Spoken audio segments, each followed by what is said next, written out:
Are you depressed or do you just have a horrible life? And those are not the same question. If you're depressed, you have a life that in principle should work, but isn't. I've got a good job. I've got a good family. My wife loves me. But man, I'm miserable all the time. It's like, okay, well, let's delve into that a bit more deeply. But that kind of sounds like depression.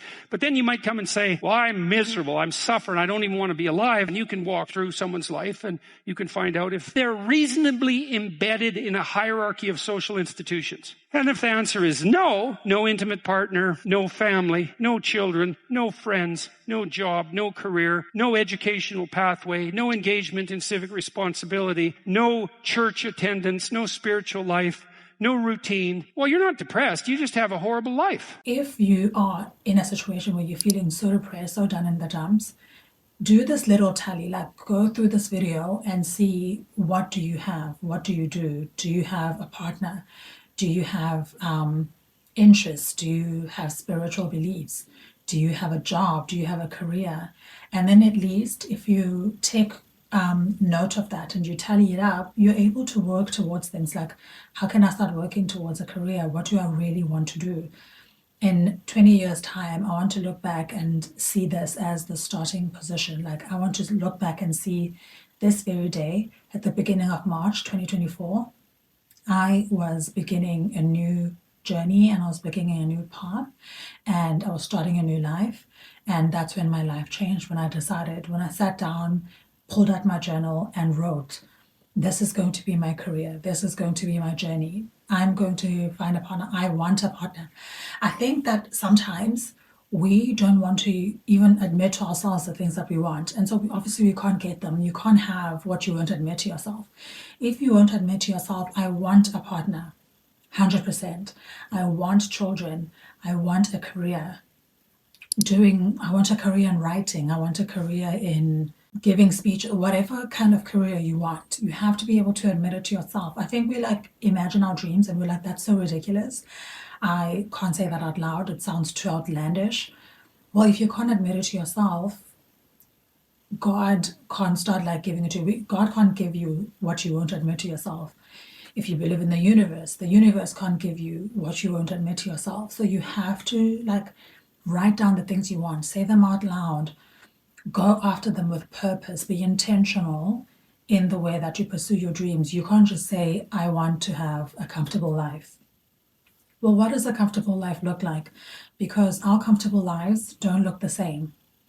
For someone, a comfortable life is having the same job to go to day in, day out for 20 years. That's comfort to them. And when you think of that, you're like, no, that's not comfort. That's like complacency. But they like it. So that's what they want. So you need to write down what your comfortable life is. And you have to be specific. You have to say, this is what I want. This is how I want it. This is how I'm going to make it happen. Because that's the next step. Once you know what you want, you do need to plan how you're going to make it happen. Everything isn't luck. We look at people that have blown up or that have huge platforms or that are celebrities, that are very successful, have large businesses. We look at them and we're like, oh, they're so lucky. But it's not always luck. There are people that were dead broke from the worst kind of families and they have made a success out of their lives. And when you look back, there's 20 years in the making that you didn't know about this person. And then suddenly they blow up and then you know them. Like they blew up a year ago and then now you know them and you're like, oh, they're so lucky, they just blew up from that one video of them that I saw, or they blew up from that one movie I saw them in. They didn't blow up from that movie. They've been working for 20 years, but you didn't see it because you didn't know them because they weren't successful for 20 years. And now they are, and you think, oh, they're so lucky. They're not lucky, they worked hard. So that's what you need to be doing as well. And also another thing is people always want to be thinking like, I need to wait until I have this. I need to wait until I can afford a camera. I need to wait until I can afford to go to this university. I need to wait until I can afford this. Don't wait. Just use what you have. You have knickknacks around the house and you have so many goodies around the house that you can grab and use. Like all the things that you have are good enough to start what you need to do. If you want to be a person that has beautiful conversations with the women in your area, then grab your phone, turn on your camera, walk around the street, see a woman that looks open to speaking to you, and approach her with kindness and be like, hey, I have a question for you. Ask them a random question and see what they say.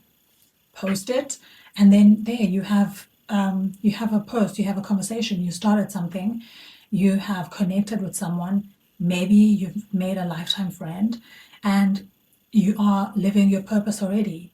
If you want to write stories, take a pen and paper, write a stories, start a Medium account, and post your stories on Medium. Like, there's so many things that you can do with what you have. You don't have to be published in magazines to become a writer. Now there are platforms literally for everything. If you want to become a writer, you can be a writer today. You can publish your work today on Medium and you're a writer. Voila. If you want to be a producer, you can download Spotify for podcasters right now and you can create a podcast, publish it. Voila, you're a podcaster and you're a producer. You have produced a podcast and you have published it. If you want to be a YouTuber, make a YouTube, post it. There you are, you're a YouTuber. You don't have to have 1 million subscribers. You don't have to have 1 million followers, because everybody starts somewhere. I think everyone gets so embarrassed with starting somewhere. You're like, oh my God, that's so cringe.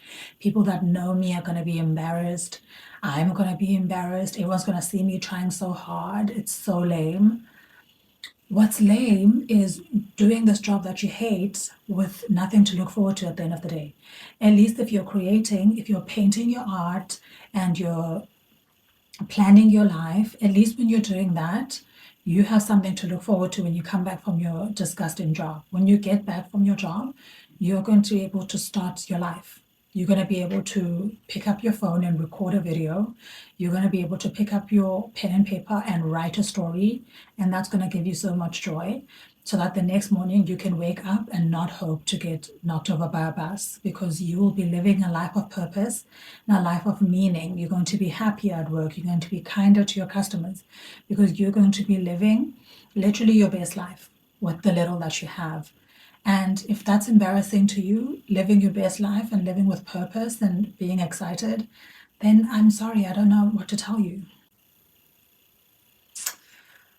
So yeah, you can do it. I believe in you. I will see you guys on Thursday. On Thursday, I'm going to do our relationship advice. I'm going to do, hopefully someone has written me by then. Please write me. Anita, talk to her at gmail.com. Write me a note, ask me for advice, and I will happily do your story on Thursday. In the email, tell me if you want me to say your name or not. If you don't want me to say your name, happy to keep you anonymous. And then, yeah, I'll answer your questions, ask me anything, ask me for advice, whatever. And I'll help you happily do it. Thank you so much for listening, you guys. I love you so much. I appreciate you so much. And I will see you on Thursday. Bye.